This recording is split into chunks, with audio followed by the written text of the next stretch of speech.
Shalom Bapak Ibu, ada yang capek karena kegiatan 17 Agustus kemarin. Saya agak beruntung karena rumah saya tidak di perumahan, jadi tidak diundang untuk kerja bakti. Puji Tuhan. Ya. Hari ini kita akan belajar tentang kegagalan. Ya, karena kemerdekaan Indonesia itu diraih bukan dengan sekali berjuang, melainkan dari kegagalan demi kegagalan. Dan hari ini kita akan belajar bagaimana cara bangkit dari kegagalan. Ya.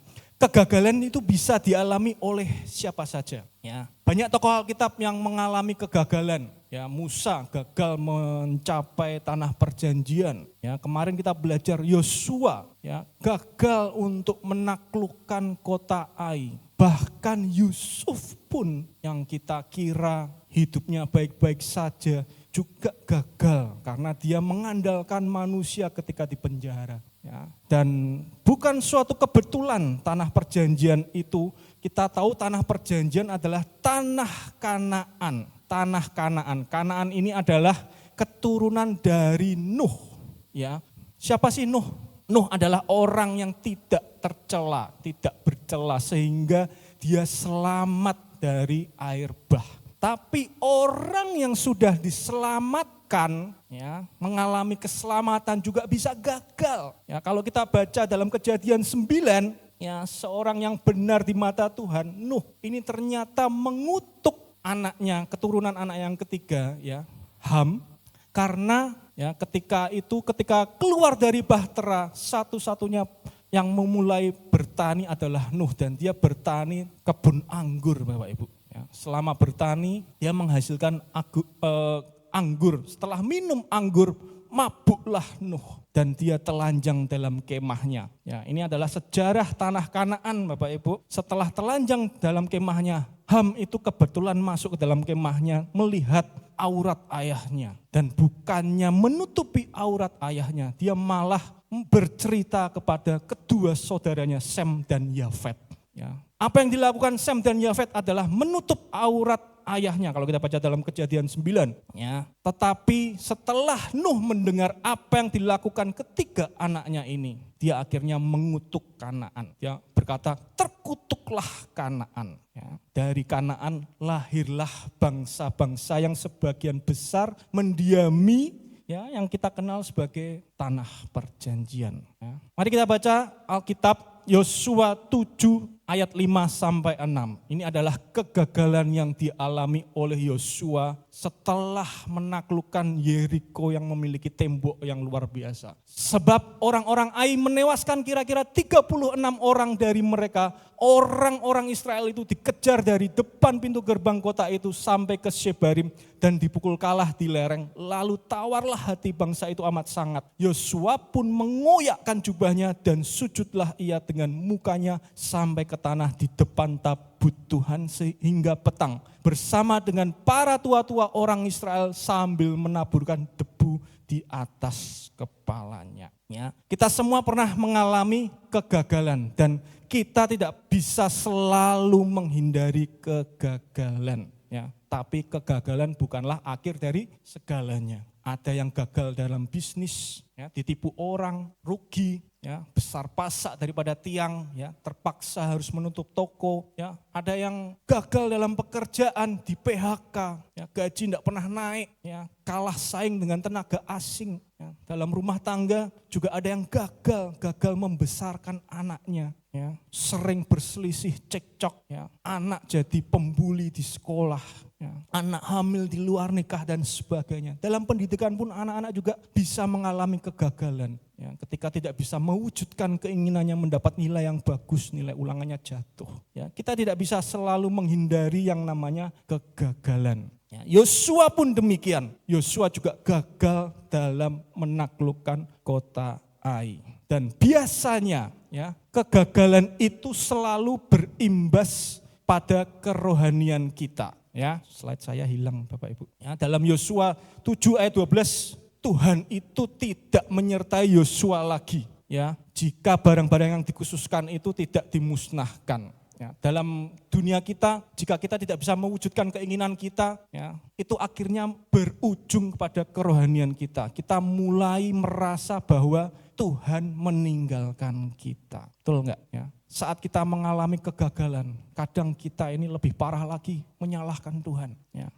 Dan hal itu bisa memicu konflik dalam diri kita. Ya, perasaan kecewa, ya, itu mempengaruhi kerohanian kita. Ya, kita akan belajar hari ini bahwa tujuan dan akhir ini penting supaya kita ini tidak gagal di tengah jalan. Sama seperti Nuh, ya, ketika dia mengutuk Kanaan, akhirnya bangsa-bangsa Kanaan itu tidak ada yang sesuai kehendak Tuhan. Ya. Tujuan dan akhir, kenapa penting kita belajar tujuan dan akhir? Ya. Tanpa tujuan semuanya itu akan sia-sia. Dan yang penting bukanlah awal, melainkan bagaimana kita mengakhirinya.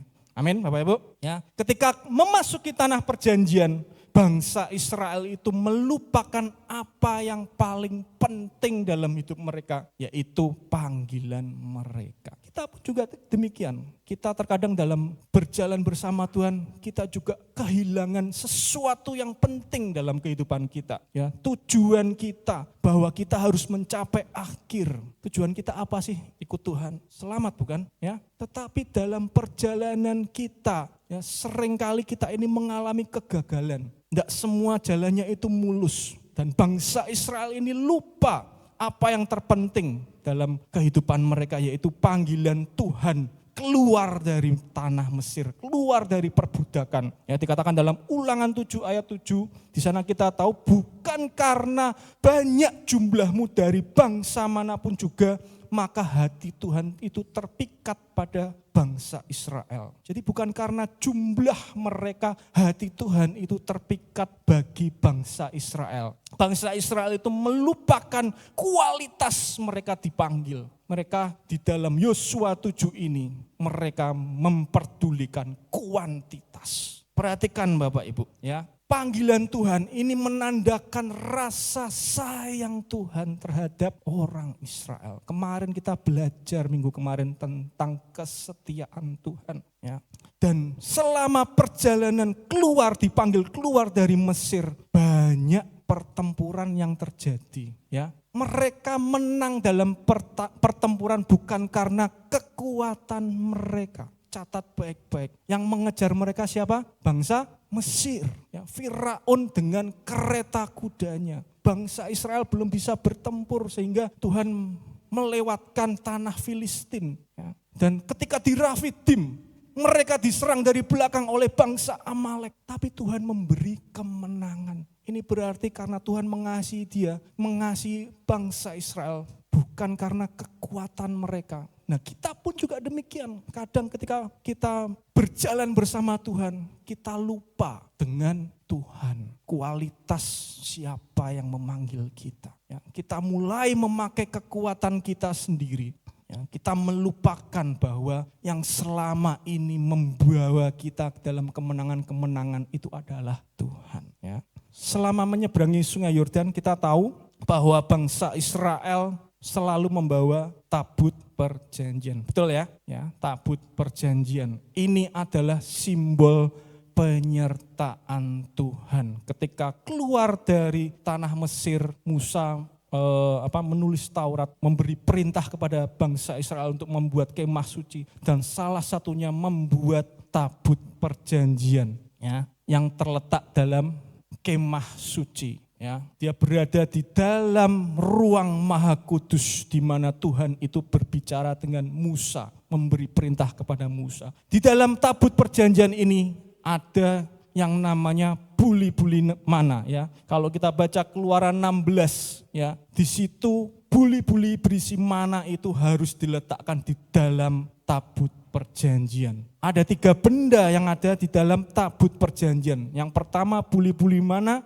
Yang kedua adalah tongkat Harun yang bertunas. Ya, kalau kita baca dalam Bilangan 17, ya, di sana kita tahu bahwa terjadi mujizat tongkat Harun bertunas dan tongkat Harun yang bertunas ini dimasukkan ke dalam tabut perjanjian, ya, supaya bangsa Israel itu tahu pimpinan Tuhan. Ya, tongkat ini berbicara tentang pimpinan Tuhan. Ya, dan barang ketiga yang berada dalam tabut perjanjian adalah 2 loh batu. Ini menandakan bahwa selama perjalanan mereka, ya, ada peraturan-peraturan hukum-hukum Tuhan yang harus ditaati oleh bangsa Israel. Jadi ada apa saja? Mana, ya, yang merupakan simbol dari penyediaan Tuhan, ya, dan tongkat Harun barulah 2 loh batu. Dan ketika Tuhan berbicara dengan Musa, kemuliaan Tuhan itu muncul di antara 2 kerub ini. Ya. Ini tutup yang menutup tabut perjanjian itu dinamakan tutup pendamaian, di mana imam, ya, itu memercikkan darah, ya, untuk mengadakan pendamaian bagi dosa yang dilakukan oleh orang Israel, ya, zaman dulu. Ya, ini pemercikan darah, ya. Jadi kenapa kita harus mengerti ini? Belajar tentang Taurat, ya, belajar tentang kemah suci, belajar tentang tabut perjanjian, karena ini penting bagi kita sekarang. Ya, ini adalah gambaran bayangan apa yang akan kita alami, ya, ketika semua pelanggaran bangsa Israel itu dihapuskan dengan pemercikan darah, dan tutup pendamaian ini terbuat dari emas murni. Ya, tutup pendamaian ini melambangkan pengampunan yang dari Tuhan, yang sempurna, ya, karena terbuat dari emas murni. Sedangkan tabut perjanjian ini terbuat dari kayu yang disalut dengan emas. Ini artinya adalah kemanusiaan kita yang ditutup oleh kesempurnaan Tuhan. Ya, jadi kalau kita boleh mengartikan ketiga benda yang ada di dalam tabut perjanjian ini adalah simbol penyertaan Tuhan, di mana penyertaan Tuhan itu ada penyediaan Tuhan. Ya, bangsa Israel diberi makan oleh mana, ada simbol kepemimpinan, ya, dan hukum-hukum Tuhan. Tetapi saya mau kasih tahu kepada saudara, ketiga benda ini dihasilkan dari kegagalan bangsa Israel, dari sungut-sungut bangsa Israel. Ya, mana ketika mereka keluar, mereka bersungut-sungut meminta makan. Ya, ketika ada pemberontakan, ya, terhadap kepemimpinan Musa, ya, Musa menyuruh mengumpulkan semua tongkat pemimpin. Keesokan harinya yang berbunga adalah tongkat Harun. Semuanya ini lambang sungut-sungut, 2 loh batu. Anda ingat siapa yang bersungut-sungut ingin Allah yang real, yang bisa dilihat, anak lembu emas. Jadi kalau saya mau katakan, ini adalah kegagalan bangsa Israel yang ditutup oleh kesempurnaan. Tuhan tidak memandang kegagalan saudara dan saya. Ya, kegagalan yang ditutup oleh kesempurnaan atau keselamatan kekal. Ya. Tapi pertanyaannya, ya, mengapa akan di Yosua 7 ini dihukum mati? Ya, kalau ada pengampunan yang sempurna. Pernah berpikir enggak kenapa akan dihukum mati? Padahal Tuhan itu dikatakan Allah yang penyayang dan pengasih, panjang sabar, berlimpah kasih setia. Pernah berpikir demikian? Kenapa akan dihukum mati? Ya, Anda pernah membaca enggak? Akan sudah diberi kesempatan oleh Tuhan 3 kali. Yang pertama, sebelum merebut Yeriko, Yosua sudah memperingatkan bahwa barang-barang hasil dari Yeriko tidak boleh dimiliki. Barang-barang tersebut dikhususkan pertama. Ya. Kedua, melalui peringatan kekalahan melawan kota Ai yang tadi kita baca, ya, bahwa Tuhan tidak menyertai mereka. Dan yang ketiga, itu tertulis dalam Yosua 7 ayat 13. Ini kenapa ya? Yosua 7 ayat 13. Ini adalah peringatan terakhir untuk bangsa Israel. Yosua 7 ayat 13. Tuhan berkata kepada Yosua, bangunlah, kuduskanlah bangsa itu dan katakan, kuduskanlah dirimu untuk esok hari. Ini adalah peringatan terakhir. Setiap bangsa Israel melakukan dosa, mereka itu harus menguduskan diri, harus mempersembahkan korban penebus salah, korban penebus dosa, akibat dosa yang disengaja ataupun yang tidak disengaja. Darahnya harus terpecik, ditutup tabut perjanjian ini. Makanya saya menerangkan tentang tabut perjanjian di depan, supaya kita ini mengerti bahwa ada kesempatan yang harusnya dilakukan oleh Akan, tetapi tidak dilakukan oleh Akan. Ya, ketika Yosua menyuruh bangsa Israel untuk menguduskan diri keesokan harinya, berarti hukuman Tuhan itu belum kan, tetapi tidak dilakukan oleh Akan. Ya, seharusnya pada kesempatan terakhir ini, ya, Akan ini mempersembahkan korban pendamaian, ya, akibat dosa yang disengaja. Artinya apa, Bapak Ibu? Next. Artinya adalah kasih sayang, panjang sabar, kesetiaan Tuhan itu tidak terbatas. Dia selalu menunggu kita. Namun kesempatan kita ada batasnya. Ya. Kenapa bisa begini? Ya, karena kita secara manusia memiliki pemikiran sendiri. Ya, kadang kita takut melakukan sesuatu, kita tidak mau bertobat. Ya. Kita selalu memiliki pemikiran sendiri yang berbeda dengan pemikiran Tuhan. Dan ini yang membawa kita kepada pertobatan sejati sebenarnya. Ya. Kesempatan itu selalu ada. Tetapi ketika kita mati atau Tuhan Yesus datang kali yang kedua, tidak ada kesempatan lagi. Betul? Ya. Tuhan masih memberikan kesempatan terakhir bagi Akan untuk melakukan pertobatan, tetapi tidak dilakukan oleh Akan. Ya. Next. Ya, sama seperti kita, ketika kita kacau, hidup kacau dalam dosa, ya, kita tetap memiliki harapan, tetapi kesempatan kita itu terbatas. Jadi jangan main-main dengan dosa kita. Tidak ada yang tersembunyi di hadapan Tuhan. Amin. Ya. Next. Dan ketika secara jasmani kita gagal, sedikitnya kita akan sadar faktanya bahwa tanpa Tuhan kita ini tidak bisa apa-apa. Buktinya adalah bangsa Israel kalah menghadapi kota Ai yang kecil. Ya. Yosua berkata, oh Tuhan, apakah yang akan kukatakan setelah orang Israel lari membelakangi musuhnya? Ya, apabila hal itu terdengar oleh orang Kanaan dan seterusnya, mereka mendapat malu. Ya. Ini akan membawa kita kepada pentingnya kegagalan yang harus kita mengerti di sini, di pasal 7 ini. Bahwa kegagalan itu bisa terjadi bila perspektif kita salah. Perspektif apa yang salah? Ya, ada opini dan fakta di sini. Opini adalah pendapat kita. Semua manusia bisa berpendapat. Ya, opini lebih sering dipakai daripada fakta. Padahal opini yang tidak sesuai fakta itu menghancurkan. Semua orang bisa berargumen, ya, tetapi sedikit yang memakai fakta. Apa faktanya? Contoh. Ya, ketika memasuki tanah perjanjian, setelah menyeberangi sungai Yordan, ya, setelah peristiwa sunat dan Paskah, ya, bangsa Israel tidak menerima yang namanya mana lagi. Ya, kita bisa menemukan dalam Yosua 5 ayat 10-12. Ya, dikatakan lalu pada hari sesudah Paskah mereka makan hasil negeri itu. Dan diulang di ayat 12. Makan yang dihasilkan tanah Kanaan. Perhatikan, diulang 2 kali, ini berarti penting sekali bahwa mana sudah berhenti. Penyediaan Tuhan itu berhenti. Bangsa Israel hanya menikmati hasil tanah Kanaan. Opini kita apa? Ya, kita sering mengira bahwa selama ada penyertaan Tuhan, semuanya itu tersedia. Ya. Penyediaan Tuhan itu sudah berhenti ketika mereka menyeberangi sungai Yordan. Ya, kita sering mengira bahwa ketika Tuhan menyertai kita, apa-apa ada, enak sekali. Ya. Padahal ada transisi antara penyediaan Tuhan dan menikmati hasil tanah perjanjian. Ya.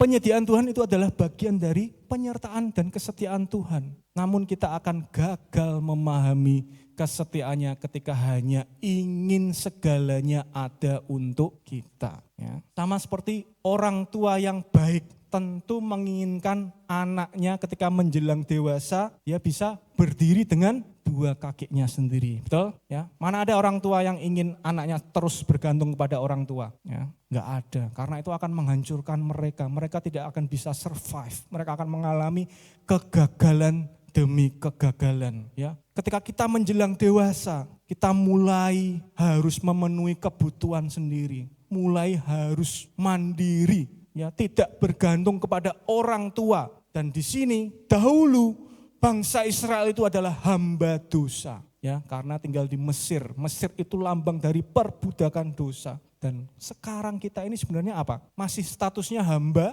atau enggak? Status kita sekarang adalah anak, ya. Jadi jangan manja kepada Tuhan, ya. Pingin segalanya ada. Kalau hamba itu terikat kepada peraturan-peraturan, makanya di dalam tabut perjanjian ada 2 loh batu, ada hukum-hukum Tuhan. Hamba itu tidak bisa berkehendak sendiri, selalu menurut kepada majikannya, ya, kepada tuannya. Dan selama perbudakan di Mesir, bangsa Israel itu terbiasa dalam pola hamba, pola budak. Sedangkan ketika mereka memasuki tanah perjanjian, pola hamba, pola budak ini harus dirubah. Dengan buktinya adalah tidak ada mana lagi. Amin Bapak Ibu.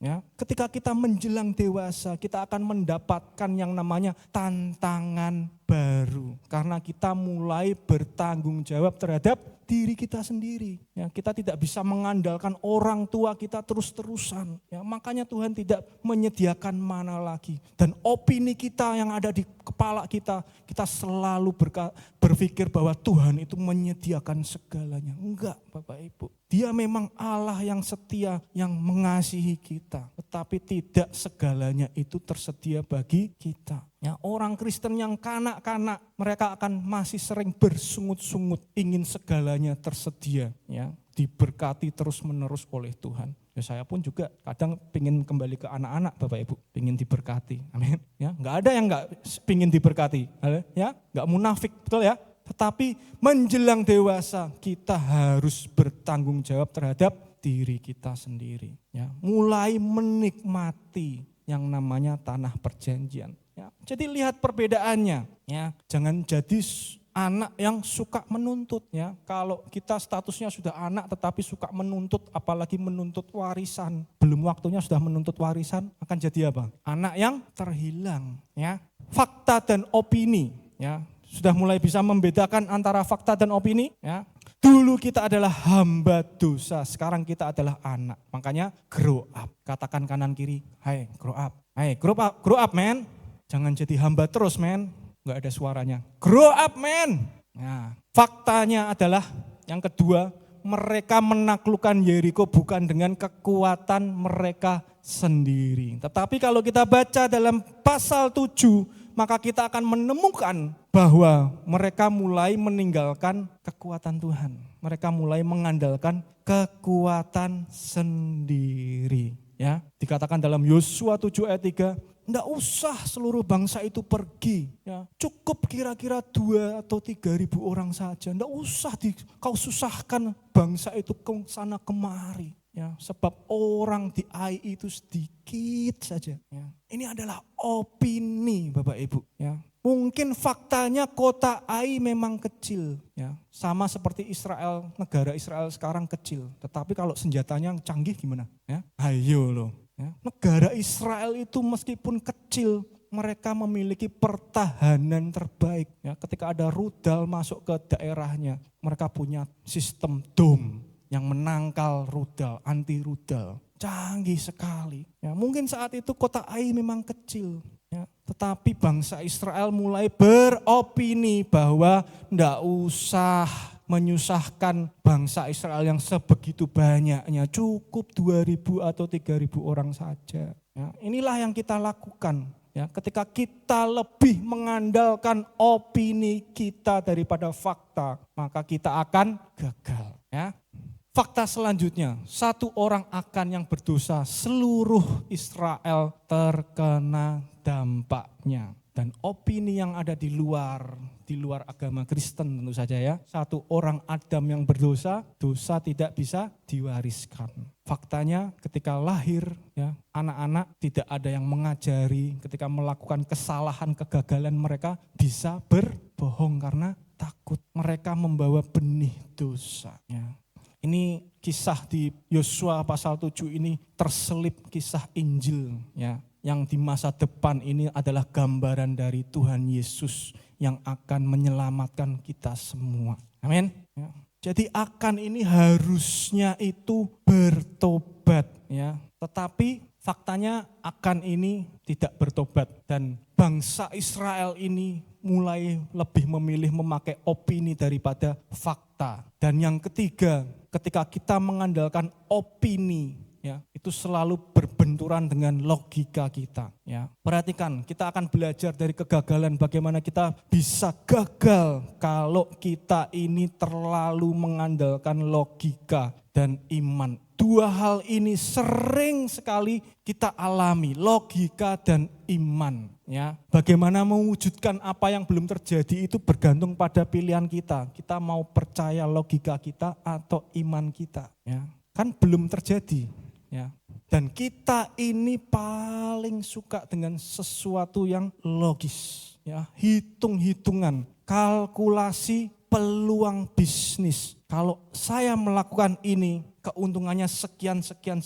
Kita paling suka kalkulasi yang logis, sesuatu yang sudah pasti, betul? Ya, sesuatu yang bisa kita prediksi, yang menjadi jaminan kita, itu adalah logika. Ya. Keuntungan yang bisa diraih dengan mudah, secara efisien. Padahal iman itu beranjak dari sesuatu yang belum terjadi, bahkan di luar logika kita. Perhatikan, dua hal ini sering kita alami, logika dan iman. Dan kalau kita baca Yosua, ya, Yeriko itu adalah hasil dari iman, bukan dari logika. Dan kegagalan kota Ai ini adalah hasil dari logika. Ya. Penaklukan Yeriko adalah salah satu contoh dari iman. Bagaimana tembok yang tinggi besar itu runtuh oleh sorakan pujian. Dan dua hal ini memiliki hasil yang berbeda. Apa yang sebenarnya Tuhan ingin ajarkan kepada kita dari kota Yeriko dan kota Ai? Ya. Apakah kalau kita berlogika itu salah? Salah enggak? Salah enggak kita berpikir berlogika? Enggak ada yang salah karena Tuhan juga memberikan hikmat kepada kita, ya. Memberikan kita pengetahuan untuk menghitung, mengkalkulasi, ya. Tetapi yang salah adalah ketika kita memilih untuk mendengarkan kehendak bebas kita daripada kehendak Tuhan. Itu yang berbahaya, itu akan membuat kita gagal, ya. Keberhasilan Yeriko ini adalah hasil dari iman dan kegagalan Ai adalah hasil dari logika. Ya. Terus bagaimana ketika kita menghadapi kegagalan sama seperti Yosua ini? Kita akan belajar dari pasal 7. Apa yang dilakukan oleh Yosua, ya, ketika Yosua gagal. Bagaimana bangkit dari kegagalan? Ini yang dicari kita semua, bukan? Ya, bangkit dari kegagalan. Ya. Yang pertama adalah kita harus mengakui kegagalan. Dalam Yosua 7 ayat 10, ya, Tuhan berkata kepada Yosua, bangunlah, mengapa engkau sujud demikian. Ini artinya Tuhan ingin Yosua bangkit. Ya, bagaimana kita bangkit? Ya, yang pertama kita harus mengakui kegagalan kita. Dan mengakui kegagalan itu tidak sama dengan menyalahkan diri sendiri, ya, terhadap semua yang terjadi. Ya, kadang kita gagal, salah mengambil keputusan sebagai seorang pemimpin, ya, leader, Pastor Andreas, ya, contohnya. Kadang kebijakan yang diambil, ya, itu malah membuat masalah baru. Ya. Tidak semua solusi yang diberikan oleh leader, keputusan itu menyenangkan semua pihak. Kita bisa gagal. Yang penting adalah mencoba untuk mengakui kegagalan. Ya.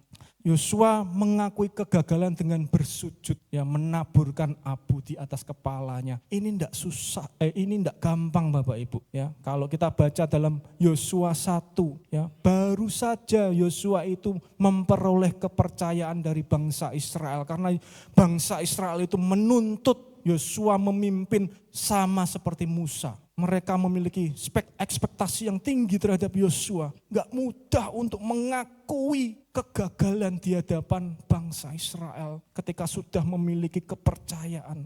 Sama seperti kita, gak mudah untuk merendahkan diri kita di hadapan Tuhan apalagi, ya. Gak mudah sebagai seorang pemimpin itu mengakui kegagalan. Ya. Jadi tips pertama untuk bangkit dari kegagalan adalah mengakui kegagalan. Tips kedua untuk bangkit dari kegagalan, kita harus mengenali kelemahan kita. Ya. Dikatakan Yosua pun mengoyakkan jubahnya dan sujudlah ia dengan mukanya sampai ke tanah di depan tabut Tuhan hingga petang bersama dengan para tua-tua orang Israel sambil menaburkan debu di atas kepalanya. Gak mudah untuk menundukkan diri di hadapan orang. Orang yang tidak mengakui kegagalan adalah orang yang keras hati. Ya, kita harus mengenali kelemahan kita. Ya, harga diri seseorang itu menghalangi seseorang untuk mengakui kegagalan. Karena tolak ukur orang-orang itu selalu pencapaiannya, selalu keberhasilannya. Sehingga sangat jarang orang mau mengakui kegagalannya. Dan Yosua mau mengakui kegagalannya dengan bersujud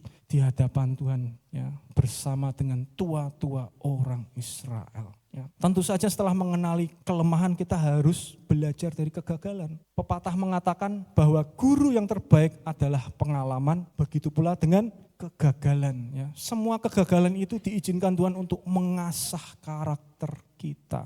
Ya, kegagalan yang dialami oleh bangsa Israel adalah apa? Orang Israel tidak dapat bertahan menghadapi musuhnya. Tadi kita bisa belajar bahwa paling tidak sedikitnya ketika kita gagal, kita akan belajar bahwa kita ini tidak bisa apa-apa tanpa Tuhan. Memang rasanya Tuhan itu meninggalkan kita ketika kita ini sedang gagal. Ya, Tuhan tidak menyertai kita lagi sama seperti Yosua ini. Ya, kita harus belajar dari kegagalan. Jangan berkecil hati jika mengalami kegagalan. Ya, dan apa yang dilakukan Yosua berikutnya, dia melihat masalah demi masalah. Dia mengidentifikasi masalah yang terjadi. Kenapa mereka gagal? Dan ketika kita mengidentifikasi masalah yang harus kita lakukan sebenarnya apa? Kita harus mengajukan pertanyaan yang tepat. Yang dilakukan Yosua apa? Memanggil orang Israel setiap suku demi suku untuk tampil ke depan. Seharusnya gampang mengenali siapa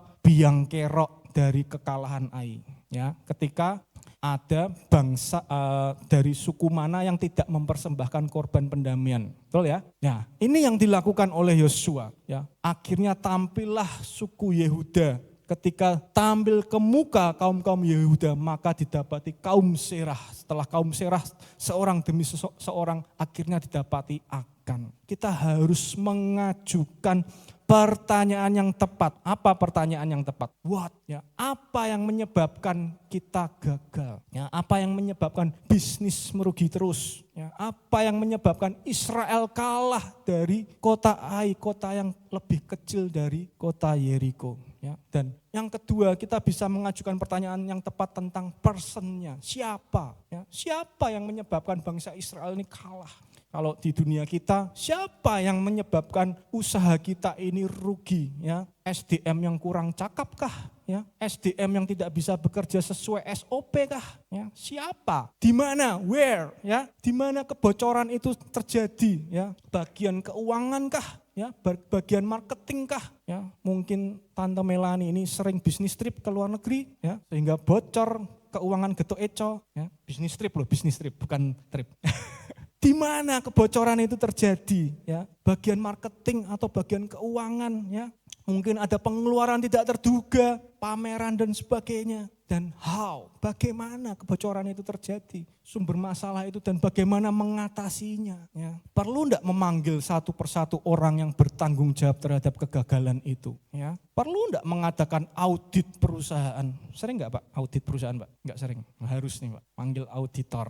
Ya. Kalau usaha baru berdiri, bagaimana kita bisa menyeimbangkan antara pengeluaran dan pemasukan? Ya. Baru punya usaha sudah hire orang, padahal hire orang itu butuh gaji, ya. Kalau masih bisa dikerjakan sendiri, kenapa tidak dikerjakan sendiri? Enggak usah banyak gaya, ya. Bagaimana cara mengatasinya? Kalau anak muda tahu kelemahannya, ya, sering jatuh kepada dosa seksual, nafsu, banyak nafsu, ya. Ya jangan pacaran berdua-dua aja, ya. Pacaran ya visible yang terlihat, ya. Kalau perlu memakai senter ya. Jangan di tempat gelap, bahaya. Yang sudah tahu nafsunya tidak bisa dikendalikan kok malah berdua. Itu sengaja, dan dosa yang disengaja itu berbahaya. Sama seperti akan, dosanya itu disengaja. Makanya hati-hati cewek ya, kalau punya cowok ya, hati-hati ketika cowokmu ngajak berduaan sendiri. Itu sudah punya maksud sendiri. Amin. Ya, dia sudah punya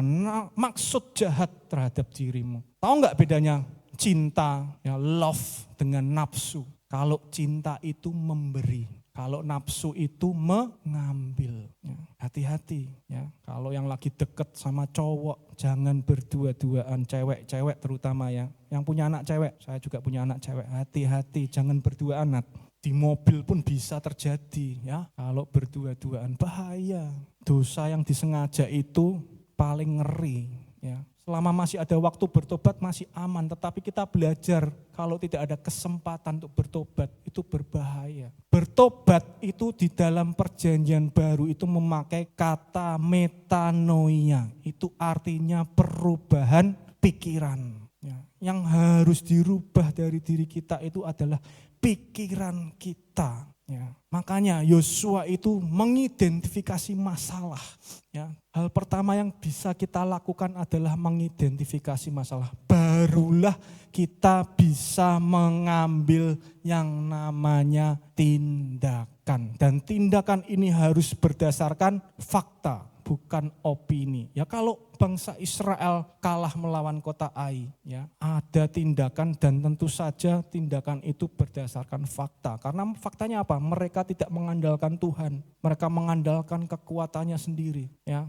Dan tindakan itu harus berdasarkan fakta. Tanpa tindakan apapun, kegagalan itu tidak bermakna bagi kita. Jadi kegagalan yang kita alami itu harus memiliki arti penting dalam hidup kita. Supaya hidup kita ini lebih bermakna. Ya. Supaya kita ini tidak gegabah dalam mengambil keputusan. Jadi jadikan kegagalan itu penting. Jadikan kegagalan yang Anda alami itu bermakna. Punya arti supaya kita ini mengalami perubahan pikiran. Tidak gegabah dalam mengambil keputusan. Tidak jatuh ke dalam lubang yang sama. Jadikan kegagalan itu sebagai arti. Kita harus mengambil tindakan berdasarkan fakta. Apa yang menurut opini kita menguntungkan, menghasilkan. Bahkan kita merasa tidak akan gagal. Tapi kalau itu tidak selaras dengan Tuhan, maka kita bisa gagal. Ya, setelah mengambil tindakan yang terakhir, kita harus menyelaraskan dengan kehendak Tuhan. Ya, kita ambil tindakan, kita menjadikan kegagalan kita punya arti, tetapi kalau kita tidak selaras dengan kehendak Tuhan, percuma, Bapak Ibu. Ya. Bagaimana menyelaraskan dengan kehendak Tuhan?